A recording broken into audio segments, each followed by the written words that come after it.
Mi estimado Juan Carlos, ¿cómo estás? ¿Cómo está, Doc? Muy bien, muchas gracias. Qué bueno, me da mucho gusto. Oye, pues nosotros muy contentos en la Asociación de Médicos y en Cerebros en Desarrollo porque vamos a tener nuestro congreso virtual del 16 al 20 de noviembre, donde estamos invitando. Es muy interesante porque es un programa que nos va a permitir por la plataforma virtual, ¿no? Poder tener un programa para médicos, un programa para psicólogos y un programa para padres y maestros, y los estamos invitando a todos. Saber que los médicos van a poder entrar a todas las pláticas y los papás, los maestros y los psicólogos, tanto la parte de psicología como la parte de papás, ¿no? No, está fantástico, Doc, y saber que va a haber un contenido específico para padres, pues de temas que son relevantes para ellos en un idioma que pueda ser entendible y que pueda resolver gran parte de sus dudas de muchos padecimientos, no solo neurológicos, vamos a hablar de todos los padecimientos más frecuentes en pediatría para que no se lo pierdan. Y la verdad que a un costo súper accesible, Doc, que permite perfectamente bien el poder cubrir toda una semana de pláticas para padres. Exacto, y que van a tener un reconocimiento por parte de la Asociación de Médicos del Hospital Infantil de México, Federico Gómez, y va a estar lleno de gente experta de toda Latinoamérica, ojalá que nos puedan acompañar, ¿no? Y para tocar temas como el de hoy, que es un tema muy interesante y que queremos agradecer al doctor Eduardo Miranda. Eduardo, ¿cómo estás? Hola, buenas tardes, muy bien. Qué bueno. Oye, para hablar, el doctor Miranda, ortopedista, pediatra, ¿no? Ahí del Hospital Infantil de México, Federico Gómez. Oye, Eduardo, para hablar de este tema que antes se llamaba luxación congénita de caderas y hoy se llama displasia acetabular. Y entonces, ¿qué onda? ¿Qué es eso? Porque, o sea, como los papás oyen como que la caderita y ¿qué es esto exactamente? Tiene razón, tocayo. Anteriormente se le denominaba luxación de cadera, pero se ha visto a lo largo del tiempo que no nacen todas las caderas luxadas en los niños. Eh, Llegan los papás al consultorio y te dicen, me mandó el pediatra porque me diagnosticaron displasia de cadera. ¿Te explicó el pediatra qué es la displasia de cadera? No, no me explicó. Entonces, partiendo de esa base, les digo a los papás, displasia es todo aquello que no se está formando de una manera adecuada, o crece de más o crece de menos. Tenemos dos factores o dos componentes que nos forman la articulación de la cadera, que son el acetábulo y la cabeza femoral. Entonces, habitualmente el acetábulo es el que no se está desarrollando de la mejor manera y en algunas ocasiones es la cabeza femoral la que no se desarrolla de la mejor manera. Esta dualidad hacen un todo en la movilidad de la cadera y una estimula al otro. Eso es decir, cuando la cadera, la cabeza del fémur está dentro del acetábulo, estimula y se desarrolla o se abate ese ángulo con el cual nacemos. Y los dejo exactamente igual a los papás. Entonces, sí. Entonces, para que podamos entender lo que es la displasia, una pregunta obligada. ¿Alguno de los dos toma? No, pues que sí. Bueno, entonces ahí ya tenemos una base de partida.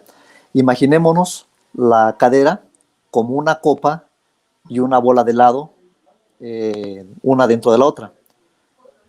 ¿Cómo es eso, doctor? Sí. ¿Alguien ha tomado alguna vez un martini? Carlos, Eduardo. Sí, somos tomando. Sí. Somos casi somos abstemios. Exactamente igual que la mayoría de mis papás y que yo.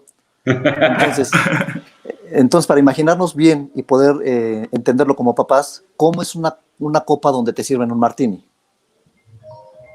La formita de la copa, es una, ¿no? Copa muy ancha. Muy ancha, sí.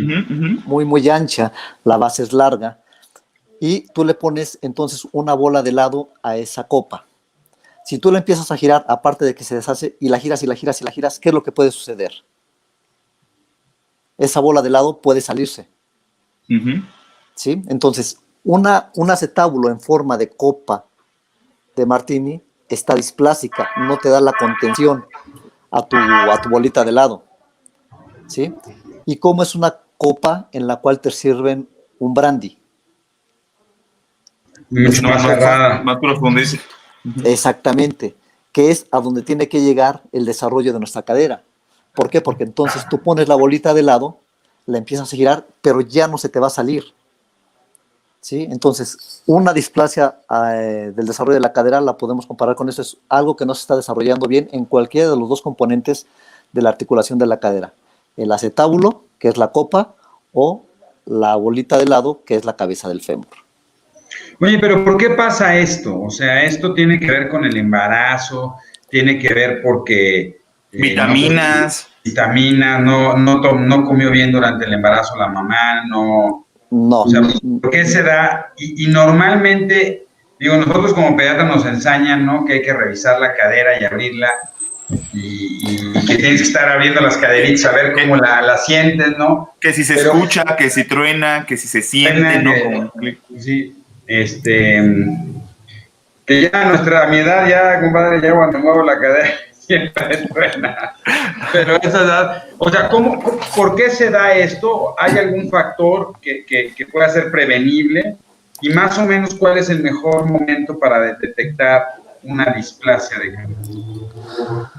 Hay miles de teorías todavía en cuanto a la displasia de cadera. Sí, lo que sí tenemos que tomar en consideración es que hay un factor hereditario. La mamá, la abuelita y en muy pocas ocasiones el papá tuvieron displasia de la cadera y el producto va a tener displasia de la cadera. No hay una causa como tal. La alimentación no tiene nada que ver con la displasia de cadera. Sí hay algunos factores, la talla de la mamá, mujeres muy pequeñitas con úteros pequeños, oligodramios, sí condicionan o aumentan la probabilidad de tener displasia de la cadera, pero una causa como tal no. Esto sí es muy cierto que se afectan 6 veces más las mujeres que los hombres, es decir, nacen 6 niñas con displasia de la cadera por un hombre en la literatura a nivel mundial. Ok, oye, ¿y cuál es la mejor edad para detectarlo? ¿O a qué edad se empieza a detectar la displasia de cadera? Fíjate que aquí me voy a ver como pavo real y aquí es donde cobra importancia la rotación por ortopedia que muchos no quieren tener de la formación como pediatras. La mejor edad para diagnosticarla es al nacimiento. Los primeros 3 semanas, un mes de edad es la mejor edad para diagnosticarlo. ¿Sí? Maniobras tan sencillas como las que tú decías, el abrir las piernitas y sentir el chasquido de la cadera cuando entra, las maniobras de Barlow y de Ortolani, son básicas en una revisión pediátrica al momento del nacimiento. Muchas de las veces la falta de pericia, las caderas que son de difícil diagnóstico también, nos da 2-3 semanas de retraso en el diagnóstico, pero lo ideal sería diagnosticarla entre el primero o segundo mes de vida a lo mucho. No, totalmente de acuerdo. Y para que las personas que nos están viendo sepan, ¿no? Esta exploración de la cual habla Eduardo se hace al momento de que el niño nace, ¿no? Los primeros minutos de cuando nació y ya se secó el niño, ya se puso en la cuna de calor y demás. Dentro de la exploración general que se hace, también se exploran las caderas, ¿no? Y durante el seguimiento de la primera semana, el primer mes, se sigue haciendo continuamente el explorar las caderas justo para darte cuenta de eso. Sin embargo, es cierto también lo que comentaba Eduardo, para muchos pediatras que a lo mejor no han tenido la oportunidad de diagnosticar esta displasia o de tener esta pericia, pues se te puede ir, ¿no? Eduardo, de repente que no te hayas dado cuenta de esto, como tú decías, una cadera que es muy difícil de diagnosticar, pues puede pasar el tiempo. Entonces, ¿hay un tiempo límite para poder tratar a estos pacientes? Sí, y debería de ser antes del momento en que el paciente logra ponerse en pie, antes de la marcha. ¿Sí? Desafortunadamente en nuestra institución seguimos recibiendo pacientes que llegan claudicando con marcha de patito, con la cadera luxada porque no se diagnosticó en las primeras etapas de la vida. ¿Sí? Entonces sí es importante el poder hacerlo, te repito, antes del inicio de la bipedestación del paciente para que los resultados sean los óptimos. Una vez nosotros manejamos el término de displasia, una cadera que puede ser. Y tuvimos un problemita ahí estamos. Tenemos ahí un problema en el audio. Ahí estamos. Te decía, tenemos la cadera Empezamos con una cadera displásica. Esta cadera puede ser subluxable o subluxada, puede ser luxable, es decir, la cadera está dentro pero se puede salir, la podemos meter dependiendo del juego del niño, o puede estar luxada. Una cadera displásica, como veíamos en el ejemplo de la copa, puede ser que el acetábulo no se vaya abatiendo, no se vaya haciendo más horizontal en vez de vertical, y esto con el correr del tiempo va a hacer que la caderita se bote y entonces se luxe, y eso ya en la edad ambulatoria. Una cadera que está luxada y llega al paciente a los 4 o 5 años, la consideramos como una cadera luxada de tipo inveterado y ya no hay nada que hacerle. Entonces, lo ideal sería, cuando mucho, ¿qué te gusta? 2, 3 años, el diagnosticar una cadera que podría estar displásica o luxada, para obtener resultados más o menos aceptables. Un poquito, vamos a regresar un poquito, Doc Barragán, para aclarar este término de cadera, por si alguna persona que nos está viendo no le queda claro, porque de repente me duele la cadera, ¿no? Y te agarras acá abajo en la espalda, ¿no? Y me duele la cadera. A ver, la cadera, y de lo que estamos hablando es de esta parte que es el hueso de lo que sería el fémur, que es parte de la pierna, ¿no? Y la unión que va a tener entonces con lo que se conoce y lo que comentaba Eduardo, que ya sería con la parte de la pelvis, Eduardo, ¿no? Esa parte donde va a encajar entonces el hueso de la pierna o el fémur, que sea la parte de arriba. Eso es lo que conocemos entonces como cadera, esa parte donde va a encajar. Así es. Eso es. Perfecto. Oye, ¿y hay alguna manera de prevenirla, no? Ponerle doble pañal, ponerle triple pañal, hacer ejercicios en el bebé desde forma temprana, o este problema en la formación de la cadera no hay cómo prevenirlo, y si ya está, más bien debe recibir tratamiento. Bueno, aquí nos basamos a la historia clínica. Es muy importante los antecedentes. Si tú en tu historia clínica como pediatra tienes el antecedente de que la mamá o el papá cursaron con displasia de la cadera, ya los tienes que ir preparando para saber que ese pequeño muy seguramente va a nacer con el problema. ¿Sí? En ocasiones no sabíamos que el papá o la mamá tenían displasia, les tomas una radiografía y ves la cadera toda fea, quiere decir que tuvieron la enfermedad, pero nunca se les diagnosticó. ¿Sí? Entonces, el uso del doble pañal de manera profiláctica en lo que tenemos la evaluación por el ortopedista es aceptable. Les comentaba que tanto la cabeza del fémur como el acetábulo se estimulan unos a otros. Al tener las piernitas abiertas con el doble pañal, tienes mayor posibilidad de que la cabecita vaya al centro del acetábulo y esto te estimule y vaya batiéndose. ¿Sí? Entonces sería de una manera profiláctica en lo que tenemos el diagnóstico de certeza. Ok. Y como tal, Lalo, no habría como una situación más prevenible, más que el estar observando en las evaluaciones pediátricas que el movimiento de las extremidades y precisamente el movimiento de las piernitas que va teniendo el niño sea normal. Y el pediatra, pues prácticamente es el único que se puede dar cuenta, ¿no? ¿En qué momento los papás podrían percatarse de esto? ¿El momento de gatear? ¿El momento de sentarse? ¿Cómo lo podrían ir checando, Lalo?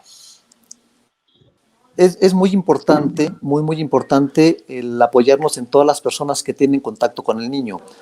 Si es de una manera rutinaria lo que hacen ustedes como pediatras, la revisión, el cambio de pañal de la mamá, del papá, pero muchos de nuestros niños el diagnóstico se hace ya al inicio de la marcha, cuando el niño empieza a cojear, tiene una marcha de patito.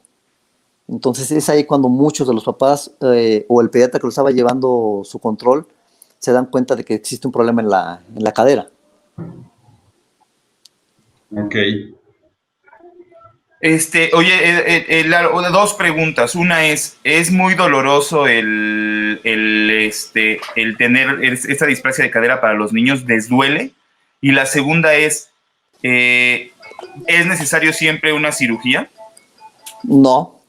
De hecho, el tratamiento tiene que ser de forma conservadora. ¿Sí? Nosotros tenemos en el Hospital Escuela del uso del cojín de Fredka o bien el tirante de Pavlik. Son los dos aparatos ortopédicos para el tratamiento conservador de esta patología. ¿Qué es el cojín de Fredka, Eduardo? O el cojinete o los arneses, ¿qué son? Es un cojín tipo canguro, pero es rígido. El bebé prácticamente va sentado, las piernitas en máxima, abiertas a lo máximo, ¿sí? Como si fuera en un carrito de los que se empujan con las piernitas. ¿Sí? Ese es el cojín de Fredka. El tirante de Pavlik son unos tirantes que van y que hacen que la caderita se flexione y la vas abriendo. ¿Sí? Las dos son válidas por cuestiones de escuela. Acostumbramos nosotros a utilizar el cojín de Fredka. Utilizamos el tirante de Pavlik cuando una cadera está subluxada o luxada, porque es un aparato de autorreducción. Te ayuda, claro, te ayuda a ir reduciendo la situación de la caderita. Ok, y el tiempo en que va a durar el paciente, porque también vemos pacientes con yesos, Lalo, ¿no? Que le colocan algunos yesos como con algunos soportes, ¿no? Para que precisamente tenga esta posición de las piernitas abiertas, ¿no? Y permita que se desarrolle mejor la cadera. Y tiene la misma función, entiendo, que lo que nos comentabas de los tirantes y del cojinete, ¿no? Sí. ¿Qué tiempo va a durar esto, Eduardo? ¿De qué depende el tiempo de duración? Porque de repente los vemos que las mamás pues andan cargando al niño con el yeso o lo traen con el tirante. ¿Qué tiempo tiene que durar? El ABC del tratamiento, tanto conservador como con el yeso. Tú tienes un niño con una displasia acetabular pura, ¿sí? Entonces, el uso del cojín va a ser por 3 meses, mañana, tarde y noche. No se lo vamos a quitar más que para bañarlo y cambiarle el pañal. ¿Sí? A mayor tiempo de uso del cojín, más rápido va a ser la disminución del ángulo que nosotros medimos. Posteriormente son otros 3 meses con el uso del cojín por las noches, solamente por las noches. ¿Sí?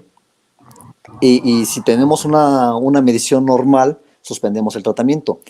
Algunos pacientes, te puedo decir que de 100 pacientes que tratamos nosotros, un 90% con eso terminan su manejo. El otro 10% termina en quirófano y es cuando se les pone el calot. Cuando el familiar no hace caso, no lleva el tratamiento de una manera adecuada, cuando el familiar no le pone el cojín, no lo lleva a cabo, terminan en quirófano y se les pone el calot. Aunque pudiera tratarse de una cosa tan sencilla, los llevamos por protección del niño al quirófano y el calot se les queda 3 meses. Entonces imagínate un chaparrito 3 meses ahí, sin moverse, te condiciona una cadera que puede llegar a tener cierta espasticidad, cierta alteración en la movilidad, y el resultado puede ser bueno para la cadera, pero después para recuperar esa movilidad es muy válido que te apoyes en el rehabilitador. Ok. Oye, Lalo, y te iba a hacer una pregunta. Para el diagnóstico, ¿qué necesitamos? ¿Qué necesitas tú? Placas de rayos X, ultrasonido, tomografía. ¿Qué se requiere para llegar a un diagnóstico de esta displasia de caderas? Y si es lo mismo, ¿se tiene que pedir en cuanto se tenga la sospecha o incluso se lo tendríamos entonces que hacer a todos los bebés? ¿O cómo sería ahí el movimiento para pedir una placa o un ultrasonido? El estándar de oro, el Gold, actualmente es el ultrasonido porque no sometes al niño a ningún tipo de radiación. Sin embargo, aquí es muy importante que la persona que te haga el ultrasonido sea una persona calificada y capaz de interpretártelo. El ultrasonido se tiene que hacer con el niño en reposo y dinámico, es decir, moviendo la caderita y se trazan los ángulos alfa y beta y tú dices si está displásico o no. El costo de un ultrasonido comparado con el de una radiografía es elevadísimo, entonces nosotros nos basamos más a la radiografía. Y la radiografía la tomas en cuanto el pediatra o tú sospechan que existe alguna alteración tanto en el acetábulo como en la cabeza del fémur. Y esto puede ser a las 3 semanas, al mes, según te llegue el paciente a la consulta. Ok. Pues yo creo que es súper importante, Juan Carlos, que los papás sepan, ¿no? Que esto es una situación que se da en la revisión pediátrica cotidiana, ¿no? Que se debe y que por eso es tan importante estar llevando a revisión al bebé el primer año de vida, que dentro de muchas cosas de su desarrollo, ¿no? Es súper importante también poder evaluar la cadera y asegurarnos que tendrá la estructura necesaria para poder desarrollar el gateo y la marcha, ¿no? Sí. Y qué importante, Doc, porque lo que comentaba ahorita, Lalo, tuvimos un error en la conexión, ni hablar, está en el hospital chambeando y sabe que la señal de internet en el hospital de repente nos falla muchísimo. Pero fíjese qué importante es, Doc, porque nos decía 3 meses con la parte del cojinete y lo vemos en los pacientes que logramos atender en la consulta. Y cómo esto, a final de cuentas, si no se lleva a cabo de forma adecuada y no tenemos un cuidado en ir vigilando, pues que el niño esté gateando bien, que ahorita era lo que preguntábamos en la cuestión de, ahí lo tenemos otra vez, en la cuestión de ir vigilando que vaya adquiriendo todos los hitos del desarrollo. Estamos platicando esto, Lalo, de la importancia de la vigilancia, por ejemplo, de que el niño pues se siente bien, que gatee bien. Fíjate que nos preguntan mucho los papás, de repente es que gatea medio raro. No, Lalo, que de repente arrastra una de las piernas cuando gatea. Entonces, también es importante que los papás pues acudan con su pediatra, acudan a la evaluación también ortopédica si ellos sospechan que hay algo que está haciendo que una de las extremidades no se mueva bien. Y el pediatra ya podrá decir si tiene sospecha de que eso pueda ser algo ortopédico o algo neurológico, ¿no? Sí, fíjate que algo que hay que recalcar, algo que hay que mencionar, es que este problema, hablando en los tiempos que debe estar resuelto, es respetar todas las etapas del desarrollo motriz del niño a su debido tiempo. Es decir, 3 meses sostengo mi cabeza, 6 meses me siento, 8 meses empiezo el gateo.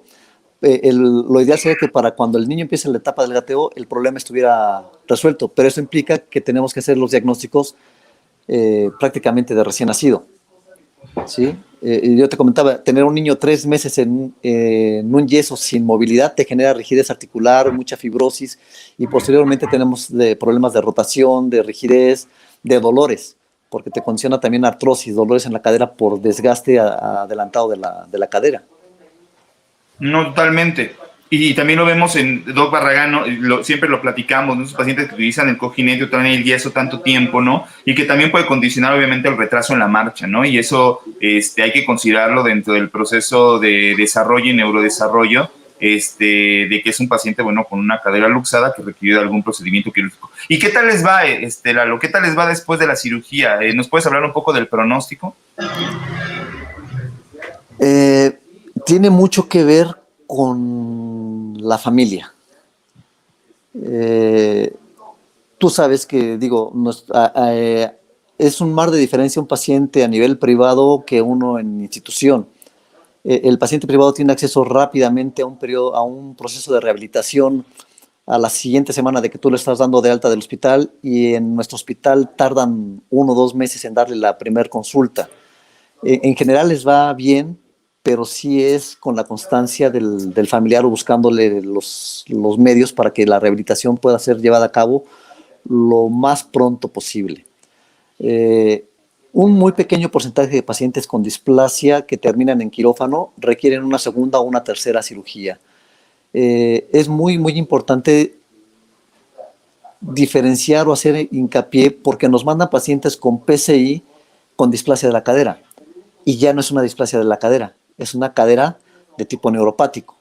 Entonces, el hecho de que no se desarrolle bien por una cuestión neurológica, afección neurológica desde el nacimiento, es muy diferente a que el desarrollo de la cadera como tal no se lleve a cabo.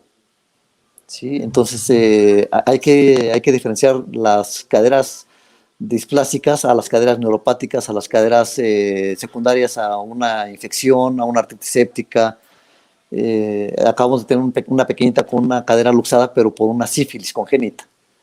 Entonces, el pronóstico cambia muchísimo en los diferentes tipos de caderas afectadas. Sí, aquí a mí me parece que es muy importante, yo le iba a decir ahorita a Juan Carlos, sí.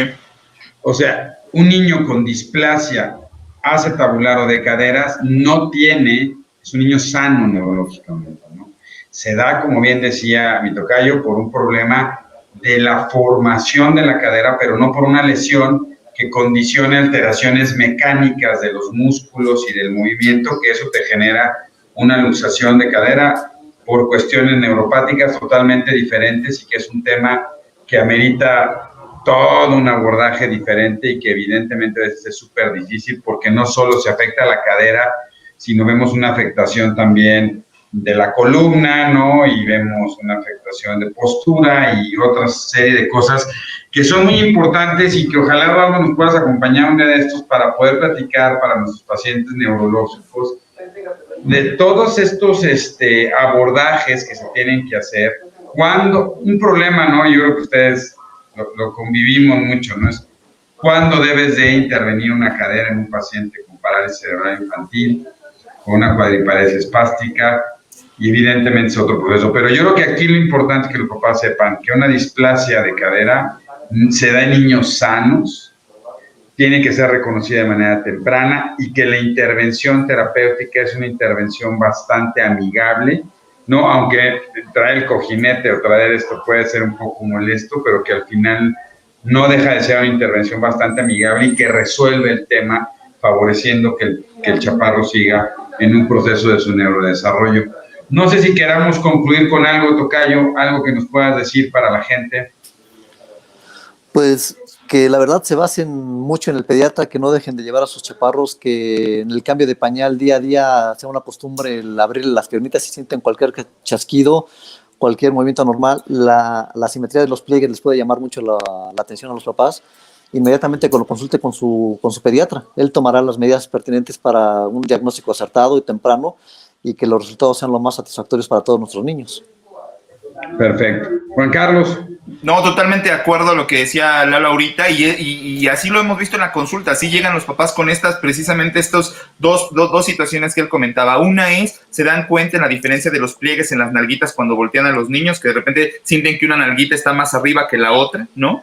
Y la otra es cuando le cambian el pañal y le abren las piernitas, sienten que truena la cadera. Qué importante es el poderlo comentar con su pediatra para que él pueda hacer una revisión mucho más exhaustiva de ese chaparrito y, como lo decía también Lalo, si es necesario, a lo mejor mandarlo a hacer una placa, un ultrasonido y a ser valorado por ortopedia para que le pueda dar una resolución favorable a este tipo de chaparrito donde se sospeche de una displasia de cadera. Muchas gracias, Lalo. Sabemos que estás ahí en la chamba y te agradecemos mucho el tiempo. Cuídate mucho, muchas gracias por tu tiempo, Tocayo. Gracias a ustedes, nos vemos por acá la próxima semana. Perfecto, que estén muy bien. Cuídense, hasta luego. Cuídense mucho, que estén bien, hasta luego. Gracias.